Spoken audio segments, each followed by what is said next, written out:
faire un rééquilibrage alimentaire, mes 8 conseils durables. Le rééquilibrage alimentaire, en premier lieu, c'est un mode d'alimentation. Ce n'est pas un régime. C'est seulement en fait des bonnes habitudes à mettre petit à petit en place pour optimiser ses bienfaits. Dans cette vidéo, je vais donc vous présenter mes 8 conseils pour commencer un rééquilibrage alimentaire. Bonjour à tous et bienvenue dans cette nouvelle vidéo. Je m'appelle Jennifer, je suis coach équilibre et nutrition et je suis là pour vous aider à mettre en place un rééquilibrage alimentaire sans frustration et sans restriction, se faire plaisir en mangeant. Je vous laisse tout d'abord vous abonner à ma chaîne si ce n'est pas encore fait. Le premier conseil que je peux vous donner, c'est déjà d'avoir de la patience. En effet, quand on entreprend un rééquilibrage alimentaire, le plus important, c'est de ne pas vouloir brûler les étapes et y aller petit à petit. Il faut changer durablement ses habitudes et pour ça, il faut vraiment prendre petit à petit chaque chose et les changer doucement mais sûrement. Mon deuxième conseil, c'est de consommer des végétaux de saison. Pourquoi consommer des végétaux de saison? Parce qu'ils regorgent de vitamines et de micronutriments qui sont essentiels à nos corps. De plus, ça va vraiment favoriser les circuits courts et le commerce local plutôt que d'aller chercher des produits qui viennent peut-être de l'autre bout de la planète. Mon troisième conseil est de boire suffisamment. En effet, je pense que 90% des personnes ne boivent pas suffisamment dans leur journée. Le minimum, c'est vraiment de boire au moins 1,5 litre d'eau par jour. Mais ça, bien entendu, tout dépend de votre sexe, de votre travail, de votre activité physique, ça dépend de plein de choses. Vraiment, le 1,5 litre, c'est le minimum. Il faut vraiment vous forcer à boire. Déjà, commencez votre journée par boire un verre d'eau pour en fait réveiller votre organisme et ça, c'est très important.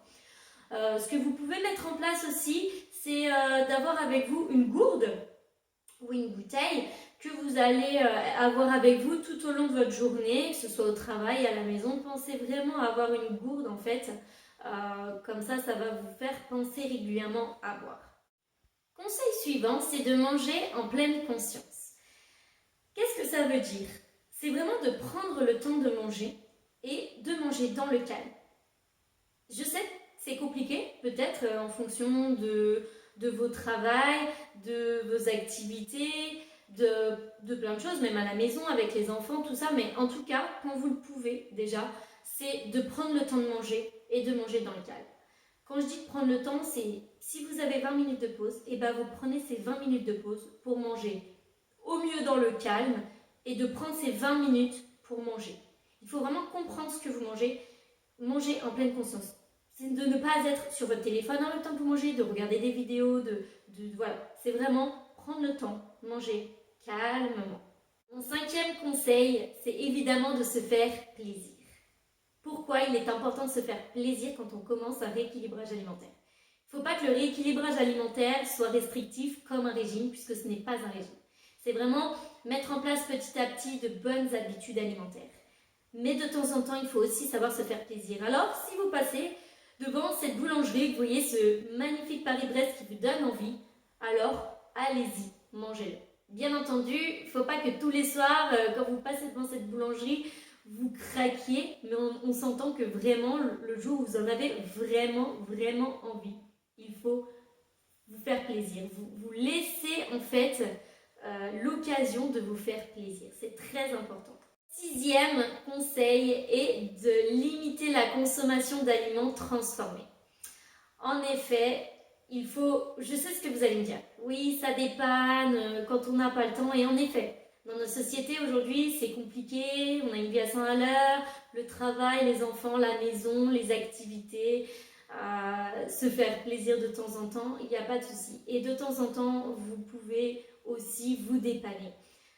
L'important c'est de les limiter au maximum, que ce soit, ça reste exceptionnel, que ça rentre vraiment dans le cadre d'un soir ou d'un midi parce que vous n'avez pas le temps, que ce ne soit pas régulier, que ce ne soit pas tous les jours. Et quand ça reste exceptionnel, il faut quand même essayer de limiter la casse en quand même regardant un petit peu les étiquettes, en analysant un petit peu quand même le produit que vous allez consommer. Vraiment essayer de limiter la casse au maximum. Donc je comprends bien qu'il est compliqué de cuisiner 7 jours sur 7 et 3 fois par jour pour le petit déjeuner, le dîner, pourquoi pas les collations. Je sais que c'est compliqué et que du coup les aliments transformés dépannent, mais il faut vraiment que ça reste exceptionnel et, et tout ira bien en fait. Si ça rentre dans votre équilibre, alors pas de souci. Mon 7e conseil est de privilégier la qualité à la quantité. Comment je pourrais vous donner un exemple concret? Ce serait par exemple des burgers maison versus des burgers de fast-food comme McDo, KFC, Burger King. Clairement, quand vous allez au fast-food, 2 heures après, vous sortez et vous avez en général encore faim. Ça, c'est parce que c'est un processus avec les aliments qu'il y a dedans, fait qu'en fait, vous êtes accro avec le sucre, tout ça. Du coup, vous allez encore avoir faim. Ça va vous ouvrir l'appétit plutôt que vous caler en fait. Si vous faites des burgers maison, vous savez ce que vous mettez dans votre pain, c'est vous qui l'avez fait, vous savez votre viande, vous l'avez acheté chez le boucher, vous savez ce que c'est, vous allez mettre des aliments de saison à l'intérieur. Et en fait, ça va être beaucoup plus nutritif et ça va vous tenir au corps beaucoup plus longtemps. Donc, mon 8e conseil, c'est de vous faire aider. En effet, passer le pas de rentrer dans un rééquilibrage alimentaire, c'est prendre conscience qu'on veut changer les choses, qu'on veut améliorer notre santé, notre quotidien. Et pour cela, ce n'est pas forcément évident de le faire seul. Vous avez peut-être besoin de quelqu'un qui va vous aider, vous accompagner, vous donner peut-être des clés, des solutions à certains problèmes que vous allez vous-même pas forcément voir. Du coup, vous allez pouvoir vous rapprocher de quelqu'un, d'un expert, d'un coach pour vous accompagner dans cette démarche. Pour cela, bien entendu, vous pouvez aussi passer avec moi et dans ce cas-là, je vous laisse répondre à mon sondage qui se trouve dans la barre de description pour ensemble pouvoir faire un bilan personnalisé. Voilà, cette vidéo est terminée. Je vous laisse donc mettre un petit pouce bleu à cette vidéo si elle vous a plu et on se retrouve très vite dans une prochaine vidéo.